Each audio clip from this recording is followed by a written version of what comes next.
It's happy hour somewhere, so welcome to Drinking Dusties, where we get to pop the top on some awesome old bottles that have been languishing in somebody's basement or maybe behind their toilet somewhere when you see this one, um, and decide if what's inside is still really good or whether it should have been left lost to the sands of time. And uncover and tell you guys about the amazing stories that go into these bottles. Which is very important. In fact, maybe the most important part, other than tasting them. Other than tasting them. First, though, right up front, we'll give you a quick reminder. You're probably looking, if you look down a little bit on your screen, you're going to see a subscribe button. We would love for you to subscribe and support us that way. Right over yonder. We have some of the other socials too, the Facebook and the Instagram. You can find that information also on there. You want to do that so we get a little extra content, maybe also a little hint that what we have coming up in future videos. And then just support us through Patreon so that we can keep this rolling, get some more Dusties in line, and keep giving you guys some great content that way. And there's a little bonus sometimes for our Patreon supporters. Yeah, you could call it bribery. You could call it bribery. It's an ugly word, but you could use it. So we have these little taster bottles. So every bottle we taste on Drinking Dusties, except for the Lincoln Inn, because I don't really have a little bit, and you didn't want that one anyway. No. But we bottle up a little sample and we send it out to one of our generous Patreon supporters. One of our patrons will get a bottle of what we're going to have today. So that's not this bottle. The sooner you become a patron, the better your odds are at getting a sample bottle. Exactly. So we'll be sending one out. All right, for this episode. Here we go. Do we have something lurking beneath the box of mystery on this here episode? Of course we do. You ready for it? Yes, absolutely. I think you might have missed a step in our preparation process. So yeah, we'll just bring it down from up here. Wow. It blended into the background so much. That's really gross. Yeah, this might be another sewage bottle. Yeah.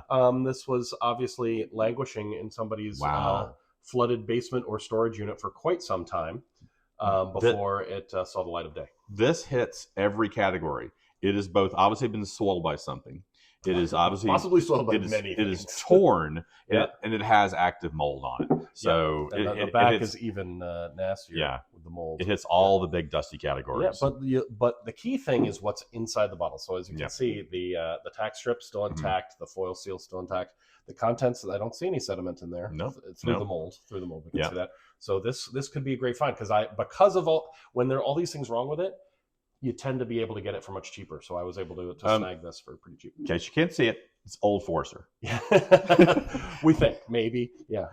So where did you get this Mold Forester? So I got that was well played. Nicely done. I got this Mold Forester at an online estate sale. Again, somebody who was not trying to sell a bunch of liquor and make money. So it's somebody who didn't know a lot about they just are selling all the contents of somebody's old place. Can't believe they let that go. Yeah, no kidding, right? There were other ones that went for more. This one nobody seemed to want, so I jumped in and grabbed it for $100, $100 even. 86 proof. 86 proof, Old Forester, and on the bottom, I was able to. It says in the lower right, 67. Oh, there you go. 67. So 67. 1967. I verified it by checking this label was used then, and the 86 proof was just started in 1959. So yeah. This one separates the men from the boys because I was born then, he was not. So I'm the boy in this relationship? You're the boy in this relationship. All right, okay, cool. But I do want to point out, because I'm really freaking excited about this one, there are a lot of Dusty fans online who, as we know, everybody's searching for old Stutzel Weller, or they're searching for old National Distillers, which we love with the old Granddad, etc. But people who've tasted Old Forester from the 60s, there are a lot of Dusty fans who say that it rivals those two, if not sometimes even better than those two. This is some of the best bourbon they've ever tasted. Maybe they say the best American whiskey ever made. So that's a big statement. That's a big statement. We're gonna try it. We're gonna find out. So I just can't wait to try it. But we can't compare. Normally, what I like to do with my segments is I compare the old whiskey to what that distiller offers today, or an equivalent. So you get to sort of taste, the old days versus today. But it would be unfair, I think, to compare something that people say may be the best ever to just the everyday Old Forester offering. So today I want us to compare it to the 1910 from their Warehouse Row series, which I believe you've had before. It's my favorite of their Warehouse Row series. I'm happy to always sample something from the Warehouse Row series. Proof point is similar, 93 proof versus 86 proof. So they should. So why don't you pour us some, Steve? While I'll talk a little bit about the history of Old Forester, because I love getting into the history of these things. Old Forester's still owned by its founding family, which is very unusual. It was, it's now they run the massive corporation Brown-Forman, but it's still 70% family owned. Old Forester, because of that, often gets overlooked in the shadow of Jack Daniel's, because of course they're the biggest whiskey in the world. But it was originally founded in 1870 with $5,500 of borrowed money by George Garvin Brown and his half-brother John Thompson Street Brown, now known as JTS Brown, or was known then too. So he would be part of the history of Four Roses, and he would have a brand of bourbon named after him that's made by Heaven Hill, just to keep things thoroughly confusing. I picked up a JTS Brown bottled in bond. Yeah, we got it in Kentucky Louisville. the other day. Oh, no, Bardstown. That was at Bardstown. Toddy's Liquors. Yep. So Brown was a real innovator. He was the first to only sell his whiskey in glass bottles. Right, that's the big moment that so at the time there were other whiskeys that were sometimes sold in glass bottles, but most of the time you got your whiskey from a barrel. Either you had your own barrel or you brought your jug, there was like a stoneware jug or ceramic jug, and refilled it from the barrel. I would have brought a wheelbarrow and just filled it right up, or just had it poured right in your mouth. Yeah, absolutely. Now the tough part of that in terms of maintaining quality is like people could doctor that with anything, right? So you didn't know if you bought it, like, oh, did somebody dump out the stuff that it says on the label and instead put something else inside?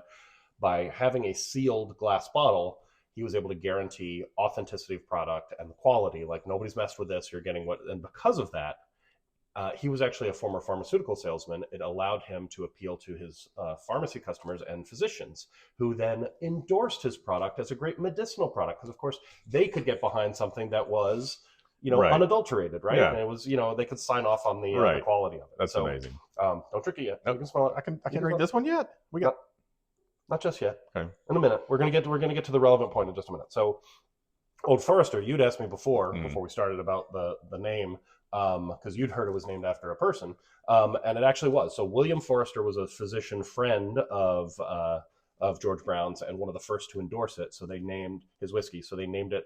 Had been JTS Brown, they named it after William Forester instead, but his name was spelled with 2 R's. Do you think he knew they were doing that? And B, did he get a cut? We don't know about the cut, but there is a conspiracy theory that they changed the because you actually look at old ads, and we'll show some on the screen, and old labels where there's 2 R's in Forester because it was named after William Forester, who had 2 R's in his name. And then after he retired, they changed it. So some people think that he sued. Okay. They were using his name without his permission, but more likely he was no longer in the picture. He'd retired, so there was no point, especially as they became a national brand, there was no point for them to still use his name, so they made it just Old Woodsman. Old Woodsman. Old lumberjack. My woodsy shirt today.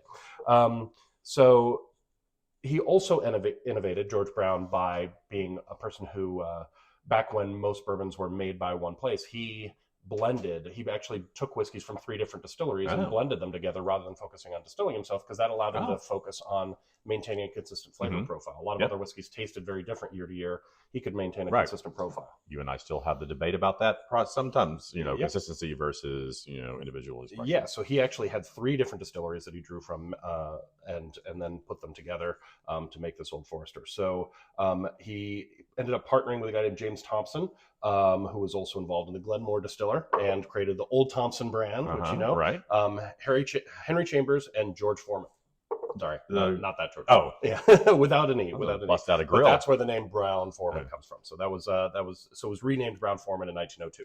Okay. And that same year, George Brown bought out Mattingly Distillery, which was one of the 3 distilleries he sourced from St. Mary, Kentucky, so he could actually make his own whiskey too. Okay. What year was that? That was 1902. Okay. So when Prohibition hit, 1920, Old Forester was granted one of only 6 federal licenses in the state of Kentucky.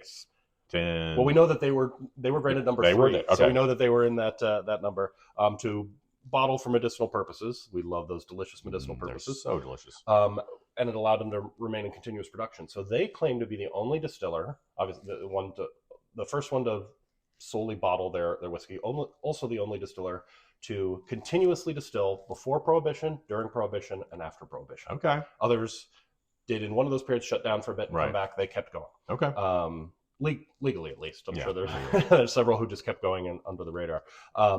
And they also joined that bottled in bond push around that era by moving their core offering up to 100 proof. In 1923, they bought Early Times, which we love. We just had some Early Times bottled in bond last night. At the time, that was the best-selling bourbon in the world. And then that's right. It's big. In 1951, they were the first one to put out holiday decanters. Really? A lot of firsts for Old Forester. For That's reals? way before the decanter craze. But special Absolutely. holiday editions, as we know now, they're known for their birthday bourbon that Absolutely. they do on George Brown's birthday every year. We just had some. We just had a little taste of that. Yeah. What did you think of that? I actually really liked it. I liked it, but I think the craze for it is a little bit overdone. Yeah, it's hard to live up to that. Yeah, absolutely. Yeah, absolutely. I can drink this now? Not yet. In 1956, they bought Jack Daniels. Yeah. Which was not then, but has since become the best-selling whiskey in the world of any type. And then in 1959, they added this proof back into their lineup in 1986, but kept the 100 proof as well. That helped us confirm the age range. So skipping ahead to 2018. So they bought other distilleries and moved around, but after extensive renovations and a fire, because there's always a fire, Old Forester finally returned to its historic location on Whiskey Row in Louisville, which also, so back when they had been there, they were one of 86 distilleries that were on Whiskey Row. Yeah. All of them You go up and down Whiskey Row, you see all the signs, that are... Yeah, but they're not distilling there anymore, right? Right. Old Forester is. They're also the only distiller who was there in the beginning era on Whiskey Row and is there distilling today. Obviously, there's some other newer ones that are doing it there today. Yeah. But they technically left and came back. Right. Let's not lay the impression they're doing the majority of their distilling there. No, just a little bit, But they can. It is their old building, right? You can see the old paint and stuff. Yeah. And they also are the only one to have an active cooperage there, where they char their own barrels. Considering how many fires they and other people in Whiskey Row have had, maybe not the best idea. I would have loved to have been in the meeting when they explained that to the insurers. Town council. Sorry, we forgot to mention we're gonna have open flame. We're gonna set things on fire all day.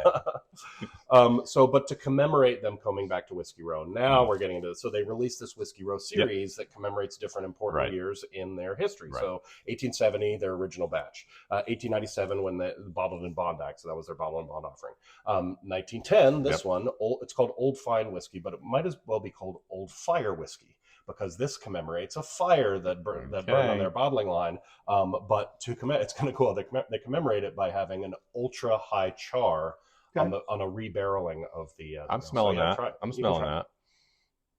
Oh, 93 proof. I love that smell of toasted marshmallows. Charred marshmallows. That is good. That is a fantastic. So, a lot of fans of their Whiskey Row series, and obviously these are more expensive than the normal Old Forester offering, but this one's only $52. That's really good. $52 for a whiskey that good. Love this one. Yeah. Love it. So this is going to be tough. It's going to be tough for this one to live up to that. So, I haven't had all of them. There's also the 1920, which is a Prohibition style. That's 115 proof. And of course, the 1924. So I think this is better than 24 that everybody kills each other to get. I don't know about that. The 24 blows me away. But you know the weird story on the 24. So quick aside. So the 1924, it's a 10-year. They came out with it during COVID, which was also the same time they were selling the Early Times brand to Sazerac. And they had all of these barrels of Early Times. Most people don't realize Early Times whiskey is basically the same whiskey as King of Kentucky, which is one of the most coveted, several $1,000 bottles out there. It's just much older, obviously aged and curated, and they take the best stuff for that. But so you had Early Times, which was 3 years, right? And then you have King of Kentucky, which is often like 15 years. But they have all these barrels that they were aging for King of Kentucky. Not all of them measure up, right?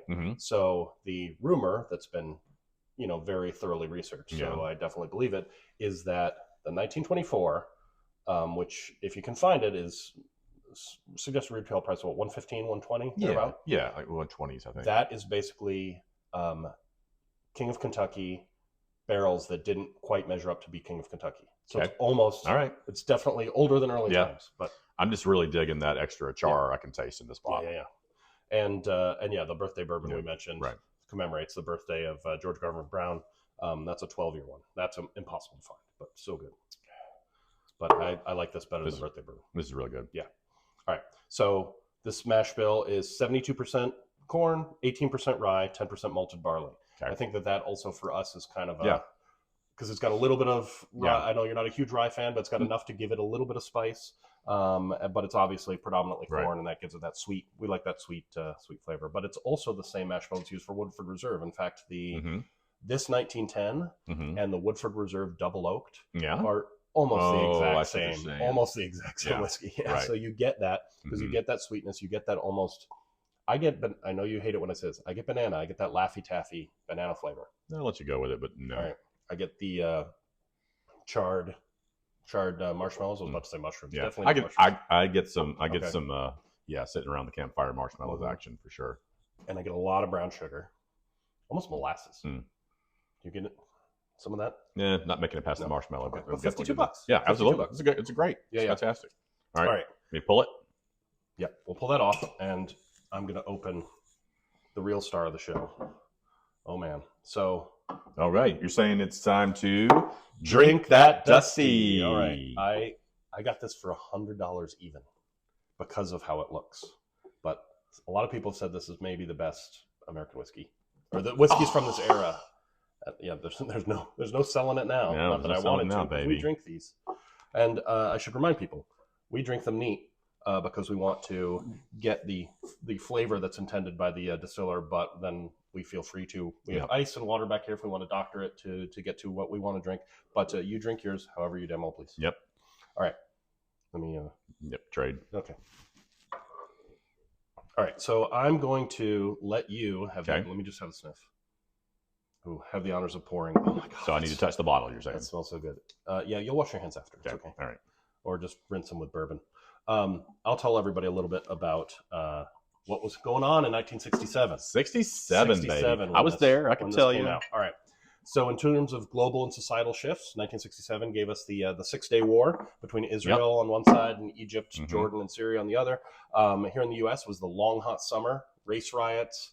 Detroit and Newark in particular were overwhelmed by them, but obviously that happened in a lot of cities around the country. Hundreds of thousands of Vietnam War protesters marched on the Pentagon. Muhammad Ali refused his army service due to his conscientious and religious objections and was stripped of his heavyweight title. So there was a lot of craziness going on that year. You were so dark. It's the summer of love. It was also the summer of You were love. so yes. dark. You And- always go dark on these things. That's my next bit. My next bit is it's Okay, also the all right, summer of love in okay, San Francisco. all right. Monterey Pop Festival took place with Janis Joplin and The Who, and famously Jimi Hendrix, who became a legend Set the there. guitar on fire. And that was the same summer. Do you remember who he was opening for on tour? Hey, they were the Monkees. They were the Monkees. So many people may not know. He actually opened for the Monkees for a brief time, and then he backed out of that contract real quick. Can't really blame him for that.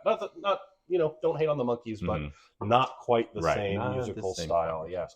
The Beatles released Sgt. Pepper's Hearts Club Band, That's and they were the first band to perform in a live global TV broadcast. It was a TV special where they performed All You Need Is Love. Love, right? Yep. Right. Aretha Franklin released Respect, and Respect. the doors opened to the world with Light My Fire. Nice work there. Nice No, work. that was lame Yeah, wordplay. I like that. Take a sniff of whiskey. And most importantly, Elvis married Priscilla. Oh, heck Priscilla, yeah. you're just a baby. Oh, there's a baby, Priscilla. Just a baby. Oh, Yeah.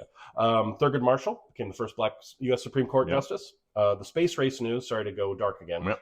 was tragic for both sides. Yep. Apollo astronauts Virgil Gus Grissom, Edward White II, and Roger B. Chaffee died on the launch pad. Yep. The Apollo capsule caught on fire, and Soviet cosmonaut Vladimir Komarov died when his capsule's parachute failed to deploy during landing, technically the first human to die in space. He was coming back into the atmosphere. We hope. So he's got that going for him. Yeah. Here's to you, Vlad. Speaking of deaths, just to keep things upbeat, Otis Redding died in a plane crash. That's right. Jane Mansfield died in a car crash in Louisiana. Woody Guthrie died of Huntington disease. And Che Guevara was executed by U.S.-aided Bolivian army. Wow, Charles. But You know, it's a good thing I have a glass of bourbon in my hand. to nurse all this sadness. But 1967 also gave us the first ever Big Mac. Oh, wow. And by pure coincidence, the first human heart transplant. Oh, not pure coincidence, but Yeah, Green Bay first Packers. Big Mac. Green Bay Packers beat the Kansas City Chiefs 35-10 in the first ever NFL AFL championship game, which would later be called the Super Bowl. So that was Super Bowl I, Wow. named retroactively. In theaters, guess who's coming to dinner? I don't know. I have no idea. Tell me. Well, it reshaped American Oh. beliefs on interracial relationships. Okay. Katharine Hepburn and Sidney Poitier, right. The Graduate reshaped young teenage boys' fantasies of women they might be interested in. Mhm. Mrs. Robinson. Yes. Bonnie and Clyde pushed the boundaries of how much Ooh. violence we can have on screen. Quite violent. Dirty Dozen gave us one of the best war movies ever. Also quite violent. Yeah, and The Jungle Book gave us the last animated film supervised by Walt Disney before he died. Oh, He had wow. died the year before, but that was the Uh-huh. last project he worked on. Huh. But for both of us, the Yep. best movie of the year was Cool Hand Luke, baby. And since then, no one has been able to eat 50 eggs. That's true. And I feel like we're having a failure to communicate because I'd like to drink this bourbon soon. I would really like to as well. I should point out that when we worked at Maxim, I actually had a contest where I tried to get people to eat 50 egg. cream eggs. Cream. Oh, right. Cadbury cream eggs. eggs. Yeah, I think I'd rather try to eat the There was a lot of puking going that's on. a lot. All right, so while you're sniffing it, I just want to give you a few quotes from reviewers I've come across online. Okay. Quote: One of this bottle, not of Cool Hand Luke. Correct. Okay. This is the 1967 Old Forester. One of the greatest American whiskeys of all time. This is quoting from somebody else, not from me. Quoting from another reviewer. This is one of the all-time great bourbons, right there with National Distillers and Stitzel-Weller.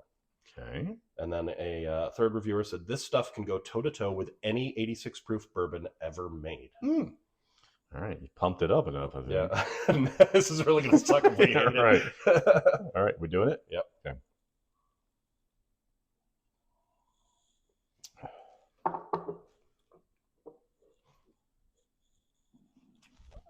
Holy crap. Oh, man. It actually does remind me of some of the National Distillers. It reminds me a bit of like the old Granddad. It's got that wood mustiness that's just perfect compliment. It's just I know wood mustiness doesn't sound like a good thing, but he likes it. He likes it a lot. I like my wood musty. It's really well balanced. It just balances the sweetness so much because the sweetness starts out like honey. Yeah, it's more honey than caramel, but then it sort of goes into caramel, and it's like there's three waves. There's the sweetness, and then there's fruit. A lot of raisins. Yeah, I get a lot of raisins. I won't fight that off. Maybe I was going to say plum, but maybe it's more prune. But prune's kind of that derogatory. Yeah. Dried plums. No, dried plums because they don't want to say prunes. That's cherries, really good, like stewed cherries. But then there's the spice too. Not too much though. No, just a little, but a little bit of the. That's what I'm saying. I think the spice is perfectly balanced with the other components. It's pretty complex.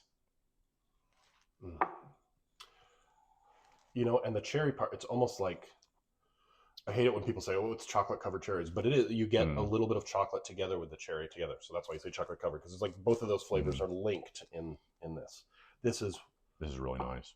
I may like this better than the Old Granddad, which was my favorite so far. I'll have to do a side by side of your two bottles to decide that. Oh man, I think I might give the edge to the Old Granddad, of course, which has a 20-year edge on older dusty than this. But I completely see why a decade. But I completely see why people fall out. Oh, absolutely.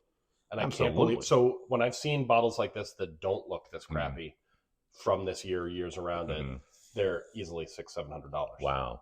That happened recently because it wasn't too long ago that Old Forester was one that you kind of felt like almost like a dusty Jack Daniels. You kind of could get it, but is it just the specific years of it that kind of? No, you're right about that too. It definitely doesn't carry the same aura to it among people who are getting into Dusties as Stitzel-Weller, as National Distillers. But man, I highly recommend if you can find Old Forester from the '60s. And I hear the 100 proof is even better, but. Well, the 86 is what I found. You have to prove that to me. I don't always think that higher proof is better, even. Because you and I have talked about that separately because we were just at Kentucky Bourbon Festival, and everybody, as many of you know now, is just going nuts for hazmats. Right? Hazmat is whiskey that's 140 proof or more, and we sunk our money into several bottles of like 130 something proof. Yeah. Well, that's interesting because there's also that the Bauman, the A. Smith Bauman you were looking at. That was the one that was 139.7. 139.7 on the current A. Smith Bauman cast strength, and it's not selling for nearly as much as the hazmat. That literally is But which one did you like better? I like the 139.7 better. Yeah. So I really do. Like 140 just seems to be an arbitrary floor that once it goes above that, people will pay through the nose for it. Right. It's because it's hazmat and it has that magic. I guess bourbon nerds really love this. The fact that you can't go on planes because it's too combustible. But it doesn't taste like it burns too much. Well, that doesn't have to though. There's no reason why. Honestly, obviously 139.7 should be almost as hot as a 140.2 that crosses the line. Basically, right. But I sipped the 139.7 at 10 a.m. in the morning. As opposed to 10 a.m. in the evening? Closed at 10 a.m. in the evening. And I was amazed that it didn't drink anything like that. But anyway, back to the point. But so you loved this one. Yeah, absolutely. But so I think they're even though you chose this for comparison, I think they're a lot different. Well, they're, but 60 years apart. Yeah. This is to me good if I wanted something that would, maybe I'd already had a couple of bourbons and I needed something that tasted a little different. Had some, had a strong note in it of the char. Right. So I'd pull that out. But this is, special as its own thing. Like I said, to me, it's got that character of that era. And I'd go for that. Yeah, there is no comparison, but they're both excellent. Right. But this one, that's blowing my mind with how good that is. That, my God. I'm very glad I had that bottle. Really, really good. Okay. So now is the sad part where I have to remind myself that I will be taking some of this bottle. No, we'll be giving them a full. We will fill one of these bottles with this amazing Old Forester, and we will send it out to one of our Patreon supporters. So if you would like a chance to get this whiskey that may be the best I've ever had, if not, it's close. It's in the top 5. Definitely the best of the ones we've had here for me. No, not for me, but not for you. You put it second, third, up there. Up there, third, maybe third. Maybe third. So we will fill up a bottle just like this from that, and we will send it out to one of you. All you have to do is be one of our Patreon supporters. We bribe you for your support. So all please, totally legal. Support us on Patreon. Click the button to subscribe, please. It's free. Helps us out. And of course, you can follow us on social for more content. When we find stuff like this, we will let you know. This is so. Until we do this again, make sure to drink. Keep it dusty. Keep it dusty. See, I forgot the line already. Keep it dusty. Cheers. Skull. Although, honestly, I've thought about that. We don't want to keep it dusty. We open them up. Yeah, we're lying every episode. We're lying every episode. So maybe we should be saying open them and drink them. Maybe we should be. I don't know. We already say drink the dusty. Bust the dusty. Bust the. I get to use it finally. No. Oh no. All right. But that was. Oh my God. Yeah. That was delicious. Really great. Really great. Thanks for bringing that. All right.